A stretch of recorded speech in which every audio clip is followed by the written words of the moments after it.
Hey everyone, my name is April Jackson, and I'm a 42-year-old middle school teacher living just outside Atlanta, Georgia. I want to share something with you that completely reshaped how I see life, faith, and the history of humanity, especially the history of Black people. I realize this might sound a bit unbelievable at first, and that's okay. I used to be skeptical of near-death experiences too, but I went through it, and what I learned changed everything. My hope is that my story will encourage you, challenge you, and open your mind to possibilities you might have never considered. He wore a white robe that shone brighter than anything I'd ever seen, and his eyes looked right through me, as though he could see every part of my soul, both the good and the bad, and love me without any hesitation. I didn't feel fear. Instead, I felt comfort, warmth, and a sense of being truly known for the first time in my life. He smiled at me, and I remember this profound sense of acceptance washing over me. Then he spoke, but not with condemnation or judgment. His voice was gentle, kind, and so filled with empathy. "April, you're here for a reason." That was all he said at first. Those words washed away any anxiety I might have had. I knew I was in the presence of someone who had answers to the deepest questions I'd carried all my life. I remember the exact date this happened. August 4th, 2020. It was a Tuesday evening. I'd spent the day grading papers at school, feeling more tired than usual. For months, I had been battling a nagging exhaustion and pain in my body that my doctors just couldn't pin down. Test after test showed nothing conclusive, yet I felt worn out every day. That night, my husband and I were sitting in our living room discussing the upcoming school projects for our children. Suddenly, without any warning, my vision went dark and I collapsed. Everything happened so fast that I barely had time to register what was going on.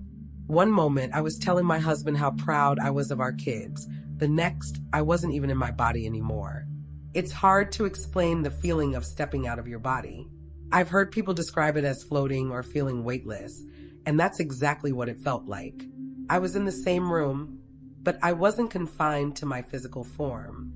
Instead, I was hovering in this state of calm and clarity, observing the chaos below. I could see my husband panicking, calling 911, checking my pulse. It was such a surreal moment, seeing myself from the outside. Then, in the blink of an eye, I found myself surrounded by what I can only describe as pure, radiant light. This light felt alive, like it was love itself. And in the midst of this brilliant space stood someone I instantly recognized. Jesus. I know that might be hard to grasp or believe, but in that moment, there was no doubt in my mind. His presence carried a peace and power that I had never experienced before. He wore a white robe that shone brighter than anything I'd ever seen, and his eyes looked right through me, as though he could see every part of my soul, both the good and the bad, and love me without any hesitation. I didn't feel fear. Instead, I felt comfort, warmth, and a sense of being truly known for the first time in my life. He smiled at me, and I remember this profound sense of acceptance washing over me. Then he spoke, but not with condemnation or judgment. His voice was gentle, kind, and so filled with empathy. "April, you're here for a reason." That was all he said at first. Those words washed away any anxiety I might have had. I knew I was in the presence of someone who had answers to the deepest questions I'd carried all my life. Almost immediately, Jesus began revealing some astonishing truths. He started with a topic I'd heard about in church many times, the so-called curse of Ham. Growing up, I'd heard certain interpretations that Black people were cursed due to the sin of Ham in the Bible, and that this curse supposedly explained everything from slavery to racial discrimination. It never sat right with me, but I didn't have an alternative explanation. I just assumed it was one of those strange, mysterious things. Jesus gently told me that these teachings were wrong. He said, "April, the curse wasn't on Ham. It was on Canaan, Ham's son.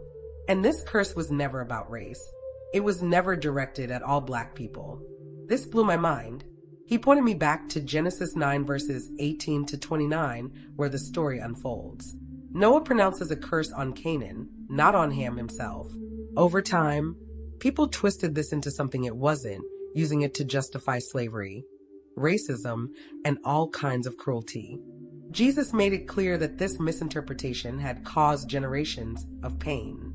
The curse of Ham, as a racial judgment, was a human invention, not a biblical truth. I felt a heaviness lift off my heart.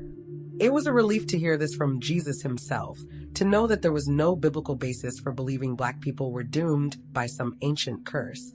As we walked through that radiant space, Jesus showed me the deeper truths about the African lineage. I saw the descendants of Ham, particularly Cush, Mizraim, and Put, each with their own roles in shaping ancient civilizations. He highlighted Cush, whose name in the Bible is associated with the color black. Jesus explained that in ancient times, black was a sign of beauty, power, and dignity. It wasn't something to be ashamed of. It was a badge of honor. He showed me great African civilizations, Cush, Nubia, Ethiopia, Egypt, all brimming with wisdom, strength, and divine purpose. They weren't cursed. Instead, they were pioneers of spiritual and intellectual achievements that influenced the entire world.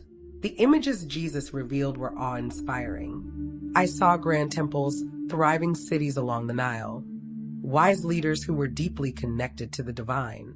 All of this history, Jesus said, had been overshadowed by misunderstanding and misrepresentation. One of the most striking parts of my experience was seeing Egypt in a whole new light. Growing up, I often heard Egypt framed primarily as the place where the Israelites were enslaved. But Jesus showed me something different. He said Egypt was originally intended to be a cradle of civilization, a fountain of knowledge meant to bless the world. Yes, over time, Egypt fell into idolatry, but at its core, it held divine wisdom that God wanted shared with humanity. Jesus reminded me of Moses, how he was raised in Pharaoh's palace. This wasn't a coincidence. Moses was taught the knowledge of the Egyptians, which later helped him lead the Israelites. Even the negative aspects of Egypt's history didn't erase God's initial plan to use that nation as a source of enlightenment. I also witnessed revelations about the African diaspora. Jesus showed me how the forced movement of African people around the globe, especially through slavery, wasn't something God orchestrated, but rather an outcome of human sin, greed, and corruption. Yet, even in that terrible suffering, the African people carried a divine spark within them. This spark was a resilience, a profound faith that couldn't be snuffed out, no matter how brutal the circumstances. Jesus showed me glimpses of enslaved Africans singing spirituals in the face of oppression, holding on to hope, passing down stories of strength and perseverance. This legacy of endurance became a testimony to the power of faith and the unbreakable human spirit. What Jesus emphasized most was that the struggle for freedom and equality, from the days of slavery to the civil rights era and beyond, was not just about human rights. It was deeply spiritual. Movements led by figures like Harriet Tubman, Frederick Douglass, Sojourner Truth, Martin Luther King Jr., and countless others were fueled by something divine. They were vessels through which God worked to bring about justice and healing. Their fight, Jesus said, is a fight for my truth, for the dignity I placed in every human soul. They are my warriors, carrying on a divine mandate to bring justice and restoration. He spoke these words with such heartfelt conviction that tears welled up in my eyes. I felt honored just to witness such a grand tapestry of courage and faith. Another surprising lesson was about traditional African spirituality. I grew up in a fairly conservative Christian background, where any form of ancestor honoring or earth-based spirituality was viewed as pagan. But Jesus showed me that many of these practices, in their pure form, were about acknowledging the Creator in all of creation and respecting the wisdom of those who came before us. Honoring your ancestors, he said, isn't about worshiping them. It's about recognizing their place in the story I've woven. It's about valuing the wisdom and lessons they pass down, and staying connected to the love that transcends generations. He revealed scenes of African communities dancing, singing, and connecting with God through the natural elements: fire, water, wind, earth. They understood, in a profound way, that God's presence isn't limited to a church building. It pulsates throughout the entire universe. It became painfully clear that so many of our divisions, racial, cultural, religious, stem from misinterpretations and human failings, not from God's original plan. God's heart, as Jesus showed me, is for unity, love, and respect among all people. The false belief in a racial curse had caused centuries of harm, but it was never the truth in God's eyes. This misunderstanding has festered for too long, Jesus said. The time for healing has come. The time to restore the truth is now. I felt his words so strongly that I wanted to weep, both for the pain this distortion caused and for the relief of knowing it could be undone. Then came a vision of the future, a future where the identity and heritage of Black people are fully recognized and honored. I saw Jesus returning in glory to bring reconciliation across all races and nations.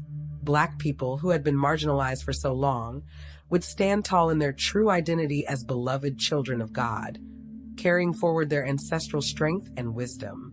In this vision, I saw communities worldwide celebrating African culture, not as a trend, but as a genuine form of respect and acknowledgement.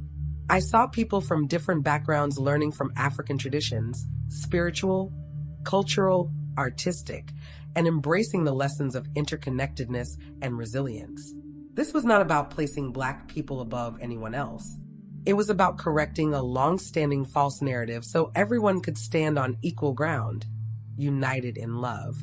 As these revelations poured in, I felt myself getting pulled back toward my physical form. A part of me didn't want to leave that place of indescribable peace, but Jesus placed his hand on my shoulder and smiled, as if to say, "You have more to do down there, April."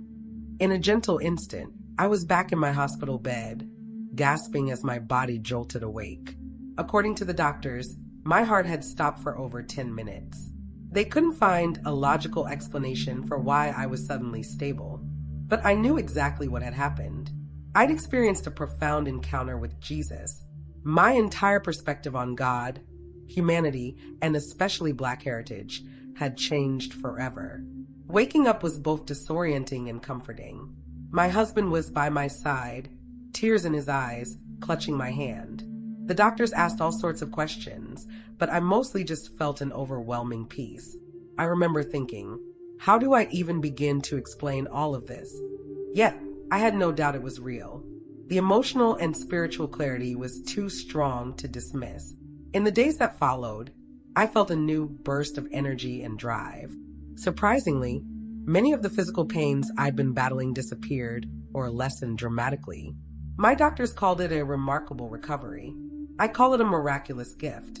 I realized that sharing my experience wasn't just a suggestion, it was a calling.